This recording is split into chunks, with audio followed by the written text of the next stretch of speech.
Now, some shit like this is nasty as fuck. And I hope they got the most maximum time you can ever give somebody. How the hell y'all gonna set him up? He was in love with this girl. Y'all used her as bait. The brothers and shit fucking beat this dude head in. And then the motherfucking friend, the Mexican guy, is the one who's finished him off. So it was like everybody played a part in some kind of fucked up way. And that's sad that fucking nobody, no one, was trying to intervene to stop that shit from happening. It just seemed like everybody did want it to happen, but it's just sad to see how thirsty and badly they wanted that shit to happen. And then you just ask yourself about so much, and it makes you wonder about so much about people and everything. So somebody brought up the name Seth. He's like, man, I want to go on a killing spree tonight. Mike's in the bag picking teeth from his skull and playing with his tongue. He's all sick and everything. Does your mom know about this? Alright, so what's the issue? You know what? I have a feeling you're going to tell me. Do you know why you're here? Something about some kid that I don't even know who the hell he is. And yeah, you do. Who is he? his name's Seth or something like that. Supposedly, I guess he got shot. Why are you here? Something happened with Seth. Do you have any involvement in any of this? No, man. No? Where'd you get the scratches from on your legs? Vines walking through the woods. That's not from a walk through the woods. Both your kids are in a thing for murder. Everything was planned. Was Roach everybody? Everybody. Mike, he was getting all into it. He went in the house. I guess he was snorting some pills or whatever. So he's snorting some pills and so on. And somebody brought up the name Seth. He's like, man, I want to go on a killing spree tonight. He's like, you guys. Well, we can tell you right now, before we really get deep into this damn content, to this video, that he's the one that got everybody caught. I think what they did, they need to be caught anyway. So, you know, somebody was going to break. Somebody was going to say something. I mean, it's just sad to see how, you know, how it started. And it started by somebody doing drugs. And it's not like it was marijuana. It was pills. He's like, you guys down? And I told him no. When he said you guys down, who's he talking to? Like me, Amber, Charlie, Roach. Who's Roach? The guy Justin Soto. Oh, okay. Oh, anything else said after this doesn't matter from those other guys. So them talking to the other people is just typical protocol. But they got everything they need to know. I mean, they know why they there. They know why they there. So it ain't no biggie of why they there, because they know why they there. And my boy just told everything and who was all there. And it started because motherfucking drugs. Pills. Oh, okay. So Soto was there. I know you were there. I know that you participated. Was he talking about killing people? Was he talking about killing Seth? Your brother told me everything. He was like, you should call Seth. And I was like, for what? He was like, act like you're gonna make up with him. And I was like, for what? Like, he's like, because I'm gonna kill him. And I was like, why are you gonna do that? He's like, because I'm tired of him. So I went into the front with Charlie and I called him. And I told him I wanted to make up. Man, that's sad as fuck. For the simple fact, she set him up. A fucking female he used to fuck with that he really loved and wanted to be with.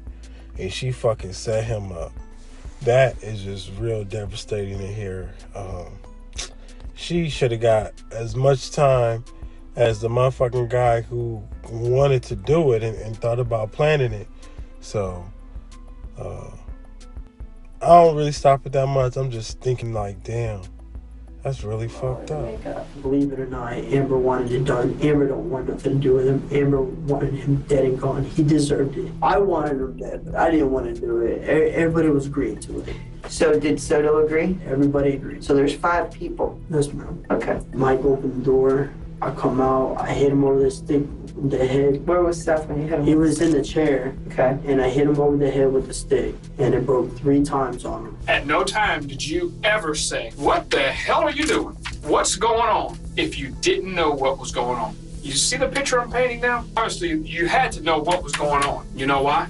knew something might have happened. Exactly. I hit him and he stood up. He was trying to go through the kitchen and Mike shot him in the back twice with a gun. I just got out of the way and like pumped his ass. And Roach grabs him like this, kind of messed up his knee, and Roach rolled over. And Mike come up and shot him in the head, and that's when it was over. How'd you get the scratch marks on your legs? Fighting with Seth? No, with still woods and stuff. Finding firewood? Yeah, To burn up Seth? I guess, yeah. Mike's in the bag picking teeth from his skull and playing with his tongue. He's all sick and everything. What were you thinking about getting Seth up there? Did you just hate Seth that bad?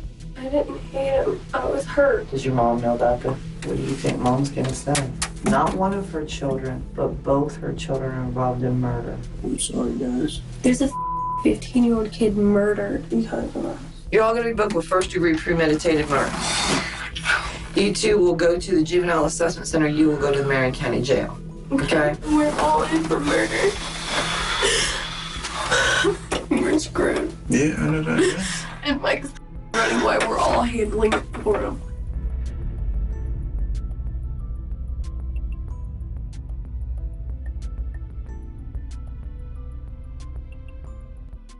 All teams tried to shift the blame away from themselves initially, until they were eventually pressured into telling the truth because of Kyle's cooperation and confession. The four were all sentenced to life in prison without bond, while Mike, the mastermind, was instead given a death sentence for his actions. Kyle and Amber's stepfather, James, was also found guilty of trying to help and get rid of the motherfucking body because he's fucking sick as shit, and he was accused of being an accessory after the fact. But then you just wonder why, you know what I'm saying, if all of them didn't get the same sentence. You know, they just sitting in there rotting in jail. I felt like they did that because how guilty they felt. And the mastermind, he just was like, fuck it. He didn't give two shits. So he seemed like one of them kids who was broken, grew up in a very broken home that had no love and emotions for nothing or nobody, really. This story out of Florida is messed up and might be hard to watch. This is 38-year-old Jermaine Bell. He pretended to be a messenger and robbed 2 employees of an aerospace company at gunpoint a few years back. Jermaine was quickly arrested, and he's been in jail for over 3 years fighting the charges. But a few weeks ago, things took a very dark turn at his trial. On the day of his verdict, right after the jury finds him guilty, he pulls out a white cup and starts drinking from it. But he's not drinking water.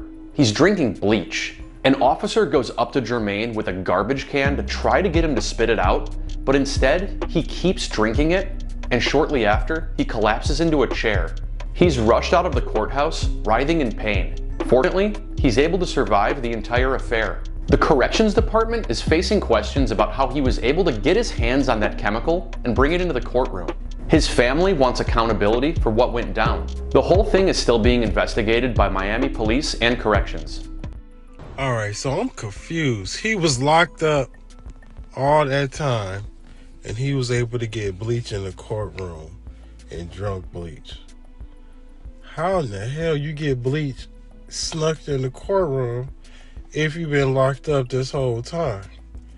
Like, it doesn't make sense to me. So, yeah, I don't understand that shit either. If he's been locked up this whole time, how did he get bleach in the courtroom? I'm pretty sure he was handcuffed. All that shit, you know what I'm saying?